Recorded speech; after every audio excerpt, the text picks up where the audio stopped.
There are two kinds of pain in this world: the pain that happens to your body and the pain that happens to your soul. One can be seen, the other hides deep within, unspoken, unseen, but always felt. Emotional abuse and trauma leave invisible scars. No one may see them, but you carry them everywhere you go. In the way you speak, the way you trust, and sometimes in the way you can't trust at all. The wounds from people's words, manipulation, betrayal, they run deep. And if you've ever felt controlled, used, or broken down by someone who was supposed to care for you, then you know that this kind of pain doesn't simply fade with time. But the truth is, time doesn't heal all wounds. God does. Psalm 147 verse 3 says, "He heals the brokenhearted and binds up their wounds." That means the healing of emotional pain is not beyond his reach. He is not intimidated by your scars, your triggers, or your tears. He specializes in what others can't fix: the hidden pain, the silent suffering, the invisible bruises of the heart. When people walk away, when trust is shattered, when your sense of worth feels erased, God does not abandon you. He moves closer. He draws near to the shattered soul, not to judge, but to restore, to whisper into the chaos, "You are still mine. You are still loved, and this is not the end of your story." For many, trauma comes from betrayal, from someone who promised love but delivered control, someone who said, "I'll be there," and wasn't, someone who used their power to silence you. And maybe that's what happened to you. You trusted someone. You gave them a piece of your heart, and instead of protecting it, they crushed it. They left you with questions that echo even now. Why did God let this happen to me? Where was he when I was being hurt? Those are not weak questions. They're honest ones. Even the prophets cried out to God with their confusion and pain. And God's answer is not always an explanation. Sometimes it's a presence. Isaiah 43:2 says, "When you pass through the waters, I will be with you. And when you pass through the fire, you will not be burned." God didn't promise a life without pain, but he promised his presence in the middle of it. You may have been abandoned by people, but you were never abandoned by God. Maybe you've asked questions like these. Why did God let this happen to me? Where was he when I was being hurt? Why didn't he stop them? Those questions are not a lack of faith. They are the cries of a soul that has been through fire. And Isaiah 43:2 reminds us, "When you pass through the waters, I will be with you. And when you pass through the fire, you will not be burned." God didn't promise a life without pain, but he promised his presence in the middle of it. You may have been abandoned by people, but you were never abandoned by God. The hardest part about healing from emotional abuse is not what happened to you. It's what it made you believe about yourself. Because emotional trauma doesn't just wound you, it reshapes you. It tells you lies about your worth. It whispers that you'll never be enough, that love is dangerous, that everyone will eventually hurt you. But the Word of God declares something else. You are chosen. You are loved. You are not defined by what was done to you. You are defined by what Christ did for you. It's hard to believe that when your heart feels like glass, when trust feels dangerous, when the memories replay like a film you didn't ask to see. But every scar has a story, and in God's hands, every story has a purpose. Genesis 50:20 says, "You meant evil against me, but God meant it for good." That verse wasn't written by someone who lived an easy life. Joseph said it, a man betrayed by his brothers, sold into slavery, imprisoned, forgotten. But Joseph learned something powerful. What others meant to destroy him, God used to develop him. The same God who turned Joseph's betrayal into destiny can turn your trauma into testimony. He can take the pieces others tried to break and shape them into something beautiful. But first, he wants your permission to start the process. Healing begins when we stop pretending we're fine. When we finally say, God, I'm not okay, and I need you. There is a sacred moment in healing. The moment you stop running from your pain and start inviting God into it. He doesn't rush you. He doesn't scold you for taking too long. He sits beside you in the ashes and whispers, "You're still mine." Maybe you've built walls so high that even love feels like a threat. You've been controlled, gaslit, shamed, or silenced. Now, even kindness feels suspicious. But Jesus understands. He knows what it's like to be betrayed, mocked, and misunderstood. He doesn't ask you to trust people right away. He asks you to trust Him. Matthew 11:28-30 says, "Come to me, all who are weary and burdened, and I will give you rest." Rest, not just for your body, but for your soul. He invites the tired, the broken, the emotionally bruised to come as they are. When Jesus says, "Come to me," He's not saying, "Get over it." He's saying, "Let me carry what's been crushing you." Because emotional trauma is heavy. You can't just move on. You can't just forgive and forget. Those phrases minimize what God takes seriously. Healing is not pretending the pain didn't matter. It's discovering that you still matter, even after everything that happened. As you begin to heal, you'll notice something strange. The same tears that once felt like weakness start to water the soil of your new growth. The same story that once brought shame starts to carry a message of hope. This is how God restores. He doesn't erase your past. He redeems it. He doesn't waste your suffering. He transforms it. And slowly, you begin to see that the fire didn't destroy you. It refined you. But before transformation comes, there is often a wilderness, a quiet, lonely place where you learn to hear God again. In that wilderness, you might not hear His voice loudly. You might not feel His presence every day. But even silence can be sacred. Because God does some of His best work when we feel nothing at all. Maybe that's where you are right now. Wondering if healing will ever come, wondering if you'll ever trust again, wondering if joy will ever return. If so, remember this: even when you can't trace His hand, you can trust His heart. Healing is not a straight line. Some days you'll feel strong, other days you'll feel shattered again. But even the setbacks are part of the story. Each time you rise, even a little, Heaven notices. God is not disappointed by your pace. He celebrates your progress. He's not waiting for you to be healed enough before He loves you. He loved you in your brokenness. He chose you before the scars. He called you His before the betrayal. And that's why your pain will not have the final word. Every wound surrendered to God becomes a weapon against the darkness. Every tear becomes a testimony. And one day, maybe not today, but one day, you'll look back and realize you're not the same person you were when it happened. You're stronger, wiser, more compassionate. And you'll say with conviction, what they meant for evil, God meant for good.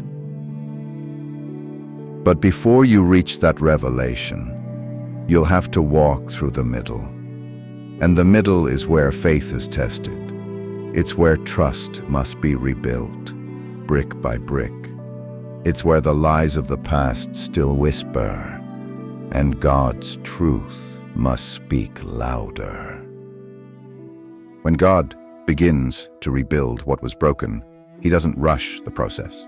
He rebuilds one layer at a time. Truth over lies, love over fear, grace over shame.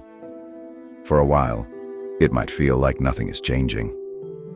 But in the unseen places, roots are growing. Your faith is deepening. Your heart is learning that not everyone will hurt you. You start to feel it, the first flicker of peace after years of chaos. That flicker is hope. It's fragile at first, but it's real. And once it's there, darkness can't extinguish it. Healing doesn't just mean feeling better. It means seeing differently. You begin to look at your story with new eyes. What once felt like punishment now looks like preparation. What once felt like abandonment now looks like redirection. Romans 8:28 says, "And we know that in all things God works for the good of those who love Him. Not some things, all things." That includes the moments that broke you, even the chapters you wish never existed. Because in God's economy, nothing is wasted. Every wound becomes a well of wisdom. Every scar becomes a story. But let's be honest, rebuilding trust after trauma is hard. You've learned to protect yourself. You've learned that walls feel safer than doors. And yet, the same walls that keep danger out can also keep healing from getting in. God begins to whisper, "It's time to trust again." Not everyone, but someone. Not all at once, but one step at a time. And maybe that someone is Him. Because before you can trust people again, you must first trust that God still holds your heart. Psalm 34:18 says, "The Lord is close to the brokenhearted and saves those who are crushed in spirit." He's close, not distant.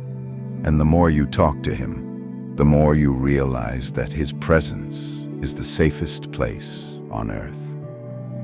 That's where trust begins again, in quiet prayer, in honest confession, in letting the walls fall just enough for the light to come through.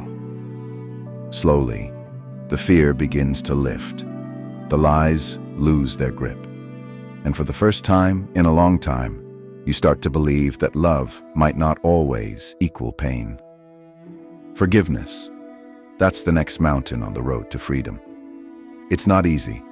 Forgiveness isn't pretending it didn't hurt. It isn't saying what happened was okay. Forgiveness is saying, "I refuse to let what they did keep me bound." When Jesus hung on the cross, He looked at the people who betrayed, mocked, and tortured Him and said, "Father, forgive them," not because they deserved it, but because He refused to let hatred have the last word. Forgiveness is not about freeing your abuser. It's about freeing you. Maybe you're thinking, "I can't forgive them." Not after what they did.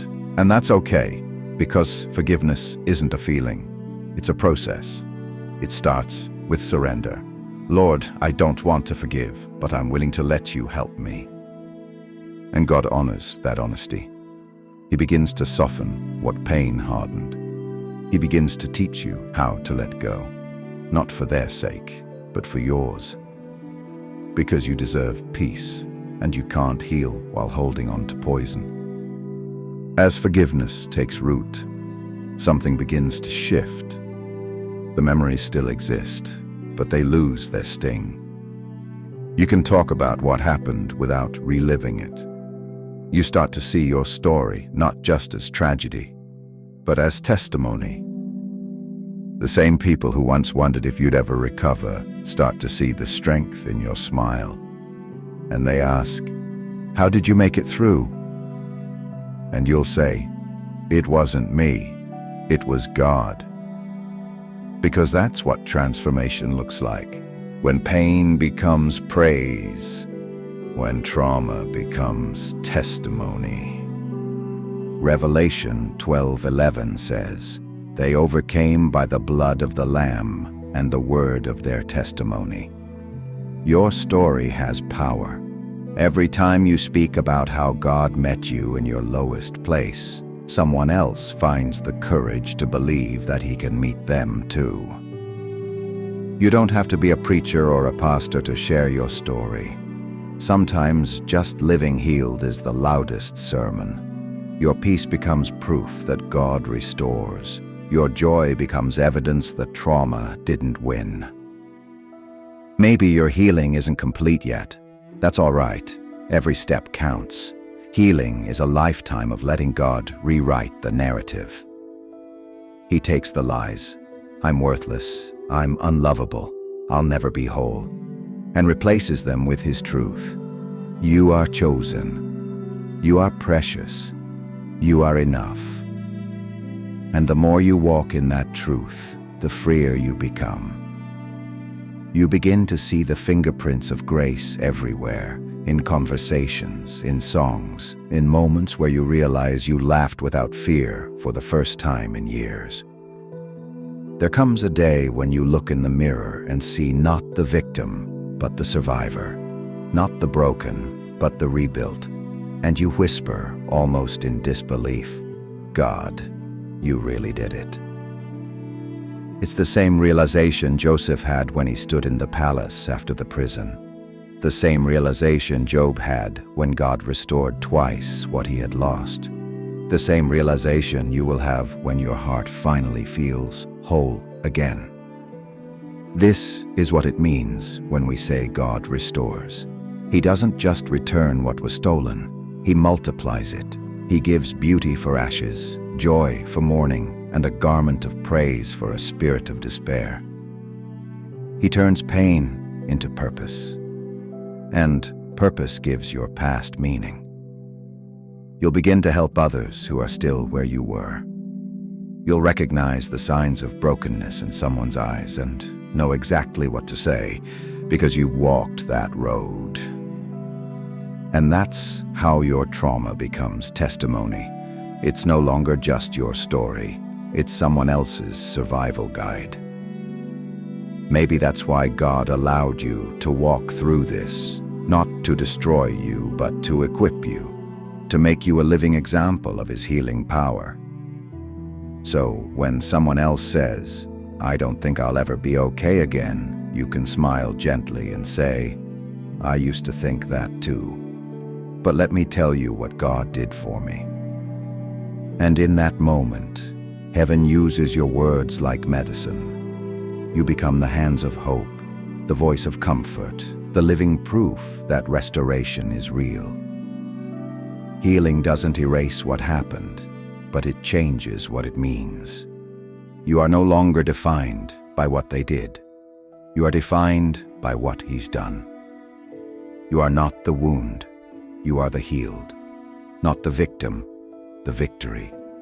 Not the ending, but the beginning of something new. Isaiah 61 promises that those who have been broken will be called oaks of righteousness, a planting of the Lord for the display of His splendor. That's you, strong, rooted, unshakable, a living display of His splendor. So wherever you are in your journey, if you're still in the middle of the fire or standing on the other side of it, know this: God wastes nothing.